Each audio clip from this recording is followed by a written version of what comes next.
से यही मेरा अभिमान है, ये मेरा संविधान है, ये मेरा संविधान।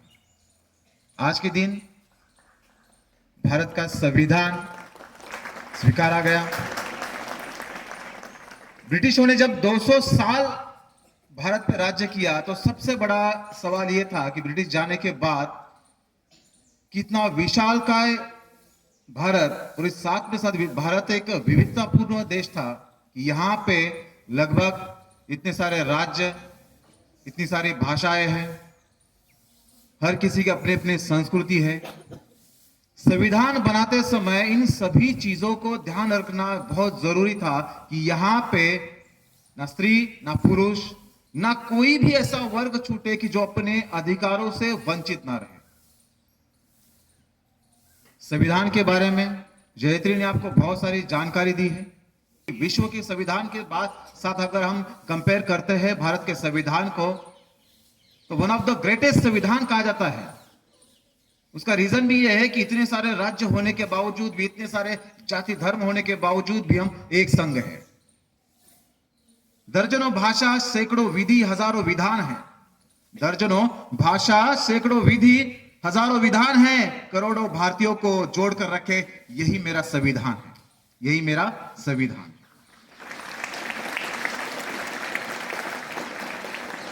संविधान बस नियमों की किताब नहीं है। संविधान इस प्रकार का एक ढांचा बना हुआ है कि हर व्यक्ति को, हर समाज को, इस देश को जोड़ा रखा है।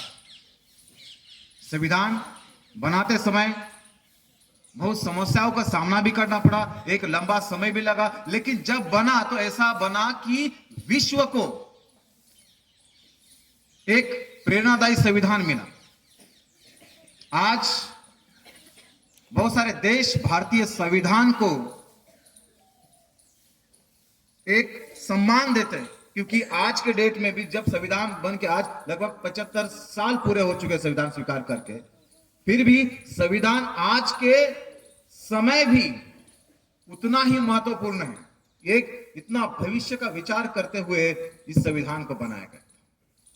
संविधान ने लोकतंत्र की एक देन दी है भारत को। लोकतंत्र की एक विशेषता है कि यहां पे हर एक व्यक्ति को उतना ही महत्व है, वो फिर एक साधारण व्यक्ति क्यों ना हो या फिर एक राजा क्यों ना हो। संविधान ने सालों से चलते आई हुई वर्ण व्यवस्था को मिटा दिया। और इसका विशेष यह है, आपने सुना होगा कि लोकतंत्र की एक देन है कि राजा वही बनेगा जिसमें क्या है, काबिलियत है।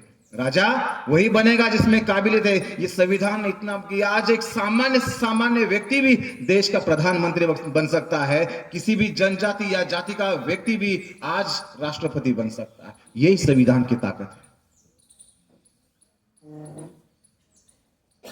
संविधान की उद्देशिका को हम देखेंगे तो वहां पे किसी भी जाति और धर्म को इतना महत्व नहीं दिया है, क्योंकि हम धर्म निरपेक्षता को क्या कर लिया है, स्वीकार कर लिया है।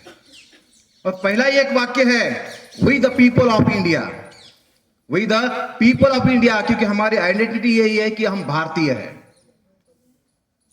संविधान की देन आज अगर देखेंगे तो हमारे मूल्यों को इतना संभाल के रखा है।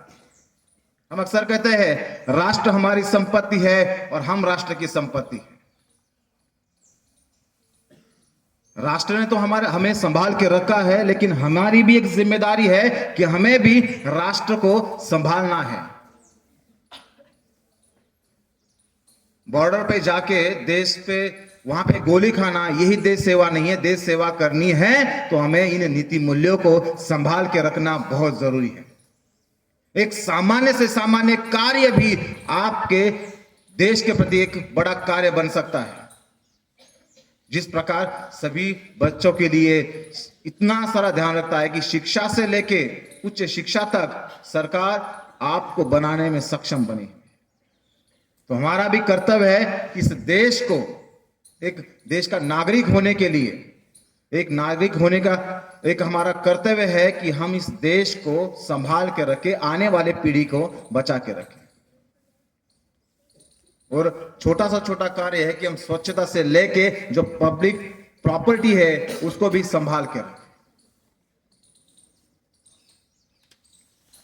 जाते जाते एक कहूंगा कि जैसे B.R. अम्बेडकर को तो फादर ऑफ नेशन कहा जाता है, फादर ऑफ मॉडर्न इंडिया भी कहा जाता है, क्योंकि उनका योगदान अमूल्य रहा है संविधान बनाते समय।